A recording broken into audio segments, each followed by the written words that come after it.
எடப்பாடி பழனிசாமியை விட அம்மா பாசத்தில் மிஞ்சினவர் ஓபிஎஸ். அதிமுக பாஜக பாசத்தில் வடிவேல் சொல்வார்கள், அம்மா பாசத்தில் என்னை விட மிஞ்சிட்டியா அப்படின்ற மாதிரி.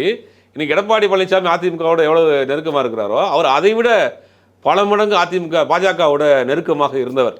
அவருடைய நிலைமை தான் இன்றைக்கி அந்த கூட்டணியிலிருந்து வெளியேற்றப்பட்டு இன்றைக்கி தனித்து விடப்பட்டு தனியாக ஒரு இயக்கம் ஆரம்பிக்கிற நிலைமைக்கு வந்திருக்கு. இதுக்கு என்ன காரணம் அப்படின்னா இபிஎஸ் தான் காரணம். சமீபத்தில் பிரதமர் வர்றப்ப, திருச்சி வர்றப்ப இவருக்கு அப்பாயின்மெண்ட் கொடுக்கப்படுது. ஏற்கனவே இதுக்கு முன்னாடி இருக்க வர்றப்பையும் அப்பாயின்மெண்ட் கேட்டு அது கொடுக்கல, பார்க்காடாமல் பண்ணிட்டாங்க.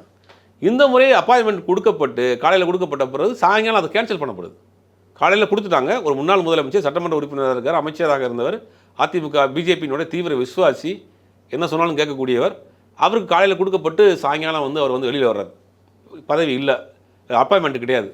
அப்போ அன்றைக்கி பார்த்தீங்கன்னா இபிஎஸ் போய் பார்க்குறாரு. இபிஎஸ்ஐ பொறுத்த வரைக்கும் டிடிவி ஒரு தனி இயக்கமாக போயிட்டார். அவர் இந்திய கூட்டணியில் இருந்தாலும் நமக்கு பிரச்சனை கிடையாது. அவர் இன்னொரு கட்சியினுடைய தலைவர். சசிகலா அவங்க பெருசாக ஆக்டிவாக இல்லை. ஓபிஎஸ்ஸை உள்ளே கொண்டு வந்தோம்னா நமக்கு சிக்கல். ஏன்னா ரெட்டை தலைமையாக இருக்கக்கூடாது.